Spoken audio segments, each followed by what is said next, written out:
Hi everyone, welcome back. We've got a brand new story to share with you. So let's begin. What I'm about to tell you completely destroyed everything I thought I knew about my life, my marriage, and my family. It started with an unexpected visit on a Saturday morning, and ended with me discovering that 9 years of my life had been built on a lie. This is the story of how one afternoon changed everything, and how a DNA test revealed a betrayal I never saw coming. My name is James, and for 9 years, I believed I was living the dream. I was married to Danielle, a woman I thought was my perfect match. We'd been together for over 9 years, and I genuinely believed we had one of those marriages people envied. Danielle was beautiful, intelligent, and seemed to share my values about family and commitment. When our son was born, I felt like my life was complete. I was determined to be the kind of father and husband I'd always wanted to be. I worked hard to provide for my family, putting in long hours and taking on extra projects to make sure Danielle and our son had everything they needed. But I wasn't one of those guys who thought providing money was enough. I made it a point to be present in our son's life. I attended every school event I could manage and spent my weekends building forts in the backyard. Danielle often told me how grateful she was to have a husband who actually showed up, not just financially, but emotionally. Danielle's friends constantly reinforced this narrative. At certain times, I'd overhear them telling her how lucky she was. They'd complain about their own husbands who worked late, forgot anniversaries, or couldn't be bothered to attend their kids' activities. Danielle would smile and tell them she knew how good she had it. I was proud to be the husband that other women wished they had. I was proud to be the father who never missed bedtime stories, who remembered every important date, and who genuinely enjoyed spending time with his family. When people asked me about work-life balance, I'd tell them that my family was my priority, and everything else came second. Danielle was particularly close to her friends, women she'd known for years who came to our house regularly. There was Anna, who was married to a lawyer. There was Beverly, whose husband, Robert, traveled constantly for work. And there was Barbara. Barbara had been part of Danielle's circle for several years. She was always friendly to me. She and Danielle would spend hours talking about books, sharing recipes, and planning group outings. At some point, Barbara's marriage began to fall apart. Danielle would come home and tell me about how Barbara was struggling with her husband's increasingly problematic behavior. The divorce process was messy and drawn out. Danielle spent a lot of time being a supportive friend, taking Barbara out for coffee when she needed to vent and inviting her over for dinner so she wouldn't have to eat alone all the time. I felt sorry for Barbara during that time. She seemed genuinely devastated by the end of her marriage, and I could see how much Danielle's friendship meant to her. When she'd come over for dinner, she'd often get emotional talking about starting over and worrying about how the divorce was affecting her situation. Danielle would encourage her, telling her she was strong enough to build a better life for herself. Looking back now, I wonder how much of that emotional vulnerability was genuine and how much was calculated. But at the time, I saw Barbara as someone who was going through the worst period of her life and needed the support of good friends. I never questioned her motives for spending so much time at our house, or why she seemed so interested in the details of my work schedule and weekend plans. It was a Saturday morning when everything changed. Danielle had gotten up early to make a list of errands she needed to run. She wanted to grab something from a store and mentioned she might stop by other places afterward. I was looking forward to a quiet morning with our child, who had been working on an elaborate project for weeks. After Danielle left around early that morning, my son and I were working on his project when I heard someone walking up the front steps. I wasn't expecting Danielle back, yet since she'd said she'd probably be gone for a while. The doorbell rang, and I walked to the front window to see who it was. Barbara was standing on our front porch, and she was dressed differently than I was used to seeing her. Instead of her usual casual weekend outfit, she was wearing something that seemed more dressy than appropriate for a Saturday morning visit. Her hair was styled, and she was wearing more makeup than usual. At the time, I just figured she had plans later and was making a quick stop to see Danielle. I opened the door and greeted her normally. She smiled and asked if Danielle was home, which struck me as odd since Danielle's car wasn't in the driveway. I told her that Danielle had gone out to run errands and probably wouldn't be back for a while. That's when Barbara said something that should have been a red flag. She told me she knew Danielle wasn't home because she'd called her before coming over, but she wanted to wait for her anyway. She said she really needed to talk to someone and didn't want to be alone.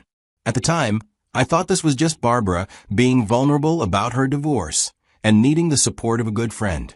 I'd seen how much Danielle's friendship meant to her over the past few months, and I figured she was having a particularly difficult day.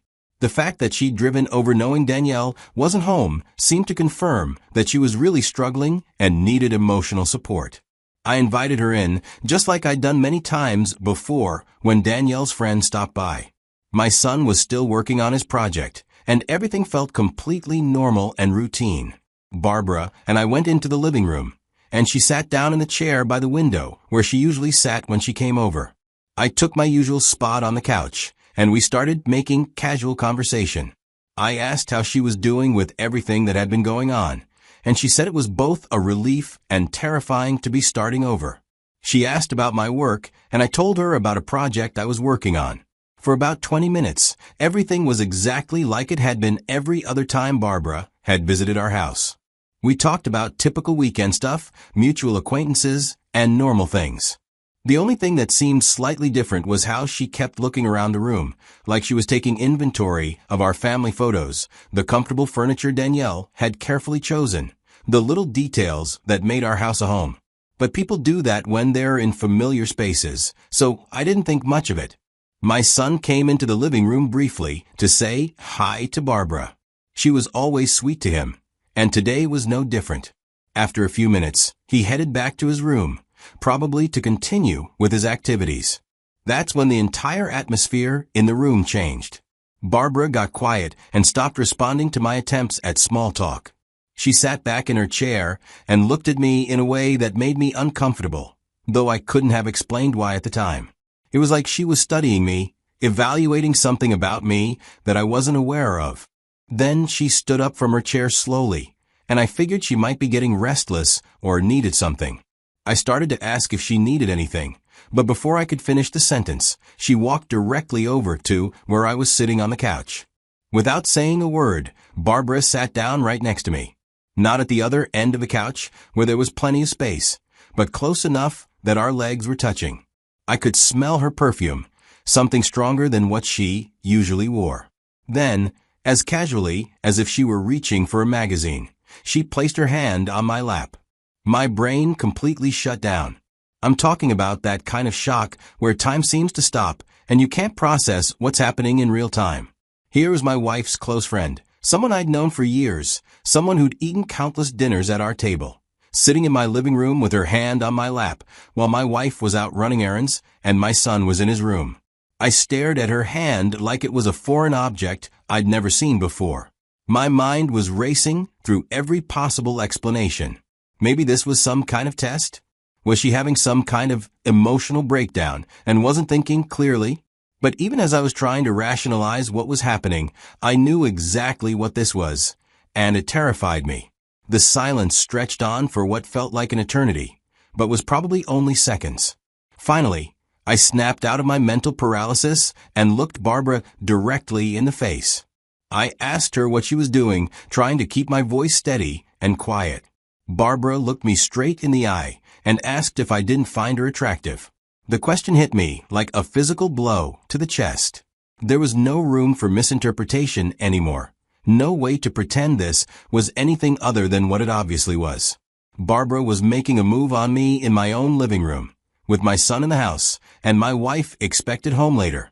Before I could respond, she moved even closer to me on the couch.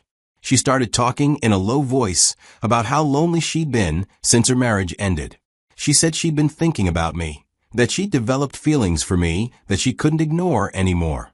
She told me she'd been waiting for the right opportunity when we could be alone together. I was sitting there listening to this woman, who Danielle trusted completely, who had been part of our inner circle for years, telling me she'd been planning this. The betrayal of Danielle's friendship was almost as shocking as the proposition itself. This wasn't some spontaneous moment of loneliness or poor judgment. This was calculated. I stood up abruptly and told her she needed to leave immediately. I kept my voice low but firm. The transformation in Barbara's face was instant and chilling. The vulnerable, desperate woman disappeared completely, replaced by something cold and vicious. She stood up slowly, smoothing down her outfit, and picked up her purse. I thought she was going to leave, quietly, maybe even apologize for putting me in such an uncomfortable position. Instead, as she walked toward the front door, she turned back to face me with a look of pure malice. She told me I was stupidly faithful to a prostitute of a wife and too naive to realize I was raising another man's child. Then she walked out of my house, leaving me standing in my living room with my entire world collapsing around me. I stood in that living room for a long time after Barbara left, trying to process what had just happened and what she'd said. My first instinct was anger. How dare she come into my home and disrespect my wife like that? How dare she make those vicious accusations just because I'd rejected her advances? But even as I was working up righteous indignation, a small voice in the back of my mind was asking uncomfortable questions. Why would Barbara say something so specific and cruel, unless she knew something I didn't? Why would she risk destroying her friendship with Danielle by making such serious accusations? I tried to push those thoughts away and focus on the immediate situation. My son was still in his room, completely unaware of what had just happened. Danielle would be home soon, and I needed to decide whether to tell her about Barbara's visit. Part of me wanted to call Danielle immediately and warn her about what kind of friend Barbara really was. But something held me back. Maybe it was the specificity of Barbara's accusations, or maybe it was the confident way she delivered them, like she was revealing information rather than making wild guesses. The more I thought about it, the more I realized I needed to know for certain whether there was any truth to what she'd said before I confronted Danielle. When Danielle came home later that afternoon, loaded down with bags, I acted as normally as I could manage. She asked how my morning had been, and I told her our son and I had worked on his project. She seemed pleased and relaxed, telling me about her successful errands. That evening, I found myself studying Danielle and my son with new eyes.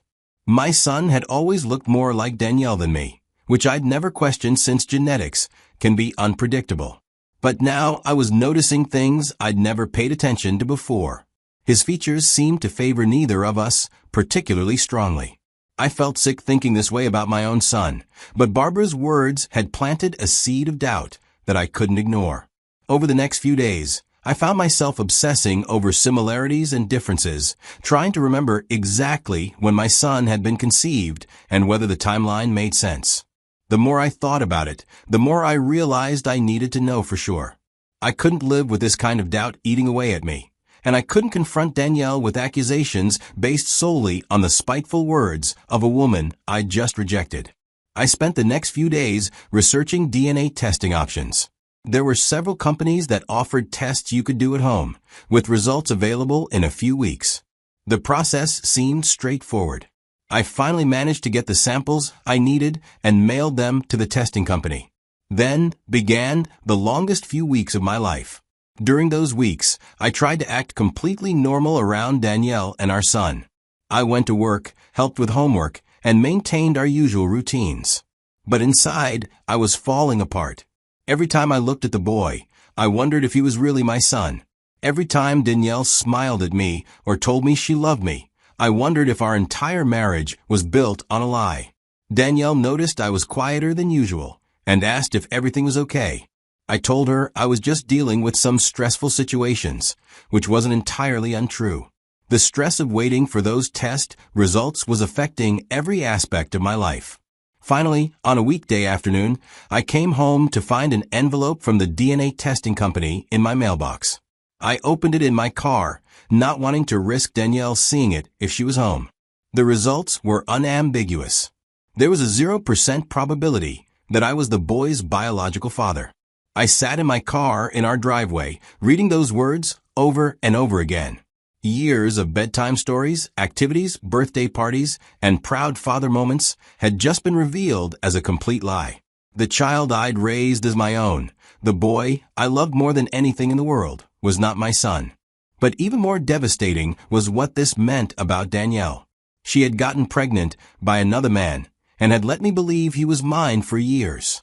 Every day, she had looked me in the eye and perpetuated this massive deception. I thought about all the times she told her friends how lucky she was to have such a devoted husband and father. I thought about how she'd let me work extra hours to provide for what I thought was my family. I thought about how she'd watched me bond with the child and never once suggested that I might not actually be his father. The betrayal was so complete and so devastating that I couldn't even begin to process it emotionally. I just sat in my car, holding those test results, understanding that my life as I knew it was over. That evening, after the child had gone to bed, I asked Danielle to sit down because I needed to talk to her about something important. She seemed concerned by my serious tone, but settled into her usual chair without suspicion. I told her that Barbara had visited while she was out, and that Barbara had made some disturbing accusations about our marriage. Danielle's face immediately showed anger and confusion, asking what Barbara could possibly have said that would upset me so much, because Barbara has been distant for a while. Instead of explaining Barbara's accusations, I handed Danielle the DNA test results. She looked at the papers for a long moment, clearly trying to understand what she was reading. When the reality of what she was holding hit her, her face went completely white. She looked up at me with an expression I'd never seen before. Her first response was to deny everything. She said Barbara's family had always been jealous of our marriage and had probably put her up to making false accusations to destroy our relationship. She suggested that the results might be part of some elaborate scheme. I told Danielle these were official results from a certified laboratory, not something that could be faked. I explained how I'd collected the samples and sent them myself, giving her every detail of the process to make it clear that these results were legitimate. Danielle stared at the papers in her hands, and I could see her mind racing through possible explanations or excuses. Finally, she looked up at me with tears starting to form in her eyes. She asked me how I could have done this behind her back, how I could have doubted our family based on the word of a bitter woman. She said it felt like a violation of trust for me to secretly test the child's DNA without talking to her first. I told her the results spoke for themselves. Either she could explain how I wasn't the boy's biological father, or she needed to stop deflecting and tell me the truth. When she saw she couldn't bend things, that's when Danielle completely broke down. The tears came in full force in a way I'd never seen before. She was shaking and could barely get words out between the crying. Finally, she admitted that she'd made a terrible mistake. She said it happened earlier in our marriage when I was working long hours, and she was feeling lonely and confused. She said she'd had an affair that only lasted a short time, and that she'd ended it as soon as she realized she was pregnant, hoping the baby was mine. I asked her why she'd never told me the truth, especially after the child was born, and she presumably knew he might not be mine. She said she'd convinced herself that I was probably the father, and that telling me about the affair would only hurt our marriage unnecessarily. As the years went by, she said, it became easier to just believe her own lie. She said the boy was clearly my son in every way that mattered, and that she genuinely started to forget about the possibility that someone else might be his biological father. I asked her if she'd ever considered getting a test herself to know for sure.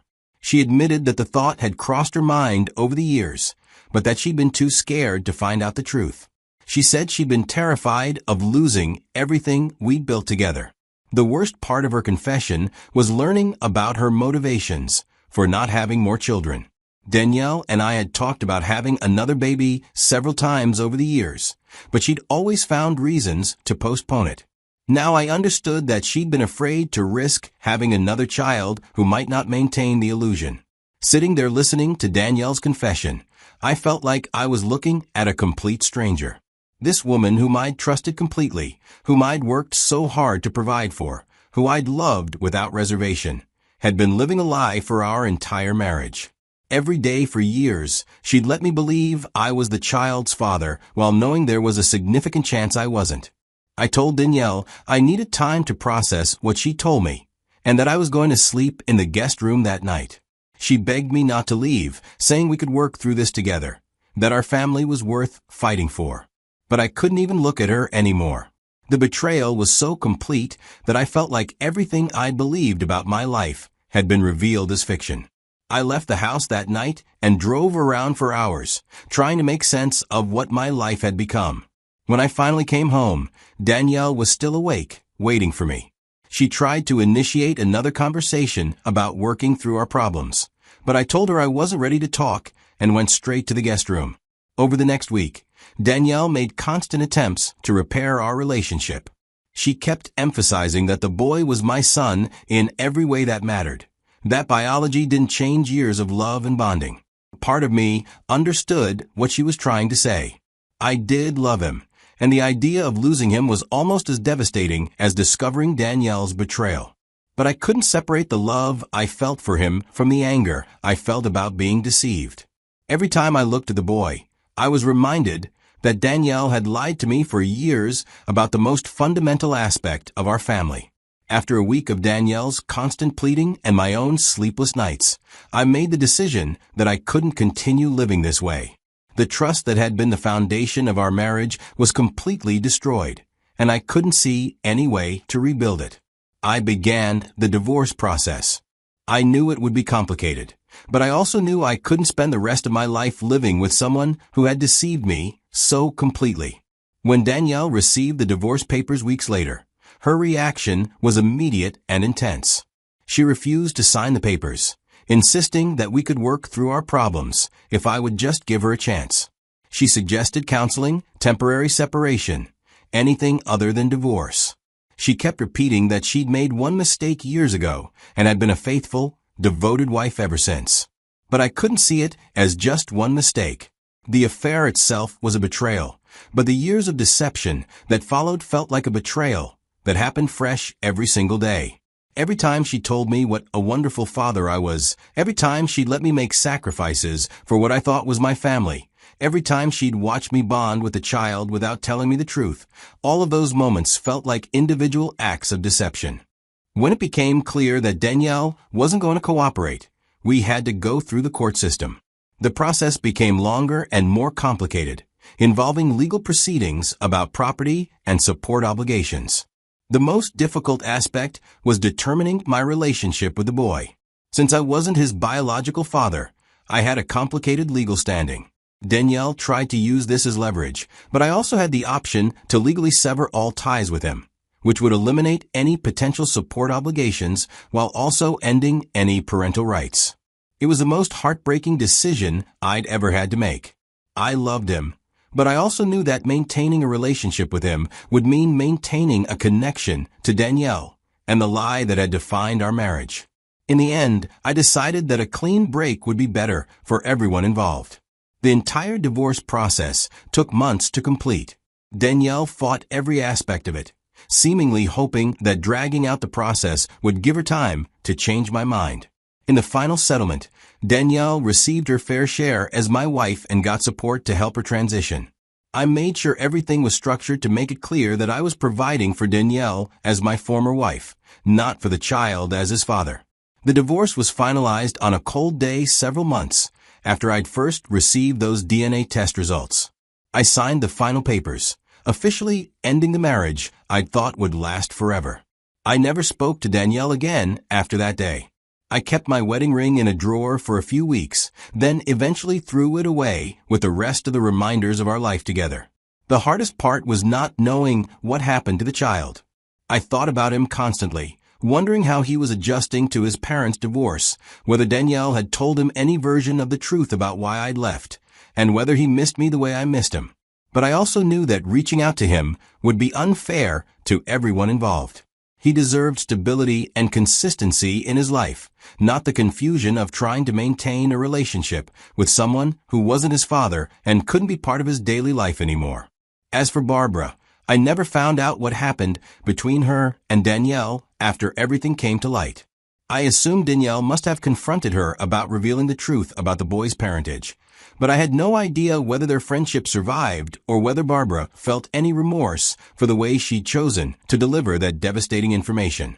Sometimes I wondered if Barbara had known about the child's parentage all along, or if Danielle had confided in her during one of their many conversations. It was possible that Barbara's decision to reveal the truth had been motivated by spite after I'd rejected her advances, but it was also possible that she genuinely thought I deserved to know. In the end, it didn't matter what Barbara's motivations had been. What mattered was that she'd forced me to confront a truth that had been hidden from me for years, and that truth had revealed the complete breakdown of trust that made my marriage unsustainable. Looking back now, I can see that there were probably signs I could have noticed if I'd been paying attention. Danielle's reluctance to have more children, her occasional nervous reactions when people commented on family resemblances, and her defensive responses whenever anyone made jokes about paternity. But I'd been so confident in our relationship, so sure of Danielle's honesty and commitment, that it never occurred to me to question the fundamental assumptions about our family. I'd trusted completely, and that trust had been systematically betrayed for years. The experience taught me that trust, once broken so completely, can't be repaired through apologies or promises or good intentions. The daily reality of living with someone who had deceived me about something so fundamental felt impossible to overcome, no matter how much history we shared or how much we'd once loved each other. I don't know if I made the right choices during those difficult months. I don't know if there was a way to work through Danielle's betrayal that would have been better for everyone involved, especially for the child. I don't know if I should have tried harder to separate my anger at Danielle from my love for the boy I'd raised as my son. What I do know is that Barbara's unexpected visit that Saturday afternoon changed everything about my life. In the space of a few minutes, she revealed a truth that Danielle had kept hidden for years, and that truth made it impossible for me to continue living the life I thought I knew. Sometimes the most devastating moments in our lives come from the most unexpected sources, delivered by people whose motives we'll never fully understand. Sometimes the truth we need to hear comes from someone whose intentions were far from pure, but whose words force us to confront realities we've been avoiding. I'll never know what my life would have been like if Barbara had never knocked on my door that Saturday, or if she'd chosen to keep Danielle's secret to herself. But I do know that living with the truth, however painful, was better than continuing to live with a lie, however comfortable that lie had been. The foundation of everything I believed about my marriage and family had been destroyed in a single afternoon. But from the destruction of that foundation, I was finally able to start building something real and honest, even if I had to build it completely alone.